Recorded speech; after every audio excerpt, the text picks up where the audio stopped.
Welcome to GlassBuild 2025. I'm Drew Fass. And I'm Ellen Rogers. We're here in Orlando where we're going to be bringing you all the news from the show this week. And this is the one time of year that we get together, Ellen, so you know it's about to get interesting. Absolutely, and we're going to have all the latest in insulating glass innovations, high-tech equipment, and more trims than you can shake a spacer at. Okay then.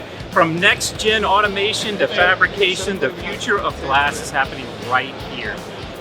IG fabricators, they face a pretty big challenge these days because they have to produce a wide variety of types off of one line. Yes, including thin glass.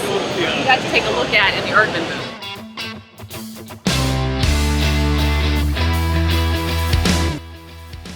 So Morgan, as a machinery maker, you're kind of in the heart of all of the innovation that's happening in the industry, right? Right. And then they also, companies have to roll off and make a variety of different types of insulating glass and other products. How do you fit that with this lineup here? Yeah, so we recognize 4SG TPS was a technology, it's a great technology.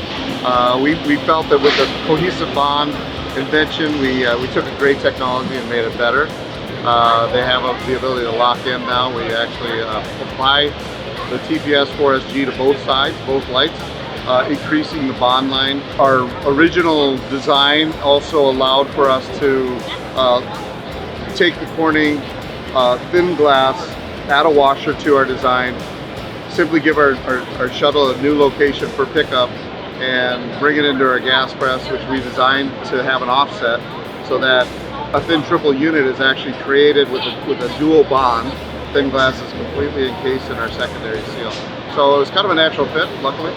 So tell me, I remember it's probably been a dozen years or so, close to it. I was at the Glass Tech show in Dusseldorf, and I think it was the very first time I saw anybody at the Quanex booth. They were featuring what at the time was Gorilla Glass, and they were focusing on using it over like elevator panels and things like that. And now, years later, we're doing amazing things with it, making these thin glass triples, even for protective glazing and things like that. So tell me a little bit about where are we now and what are we doing with thin glass products? Yeah, that's a good question, and we certainly have come a long way. As what you're seeing run on this line behind us is our architectural glass, which is called Corning Enlightened Glass.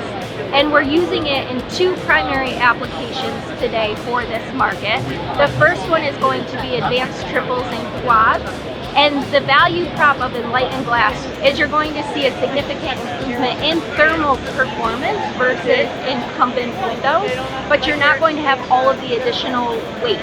And the second area or second application where we're seeing adoption of Enlightened Glass is going to be impact resistant windows and doors. And that becomes increasingly critical for door applications as we're having larger format doors and windows to enable more natural light, more aesthetic home designs.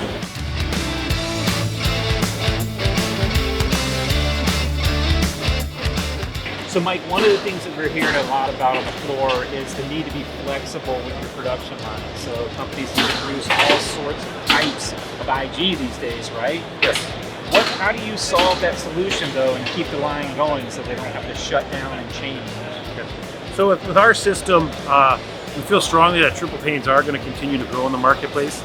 Our line is able to do both duals, traditional triples, which would have two spacers, four seals, and then also the thin triple, or we call it a single spacer triple because we're utilizing a single spacer with two seals.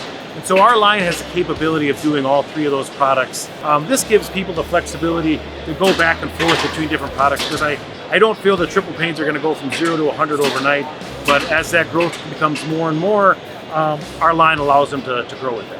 And you accomplish all of that with one spacer, and it's a metal spacer, correct?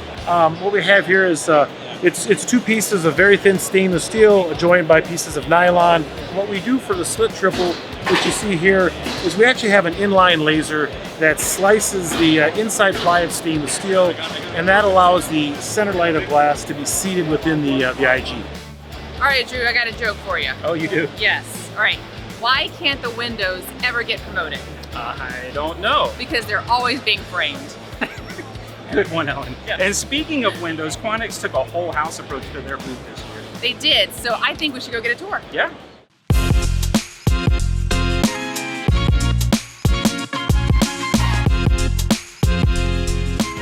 Carrie. Hey, Carrie. Hi, guys. Welcome to our house. Thanks for having us. Thank you. You're greeting everybody. So Yeah, come in. absolutely. Well, if you'd like a tour, I can be happy to show you around. Show us around. Okay.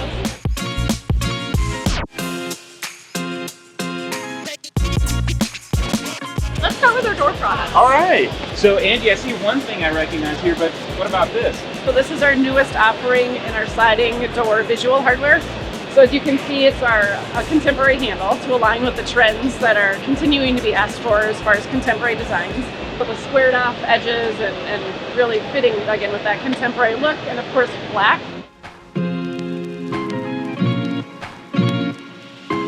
So Screens Plus is really focused and centered around quality service and delivery. Electronic order intake, quality validations throughout the process, shipment options, packaging options, and then automated shipments on the backside. So really using systems to drive data, to drive improvements in our customers' business.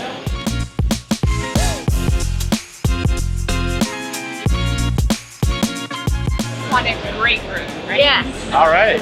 So here's where we are telling the Quanex story a little bit more in depth. So we really have a ton of products and services and capabilities to offer our customers inside the fenestration industry, but also outside of the fenestration industry.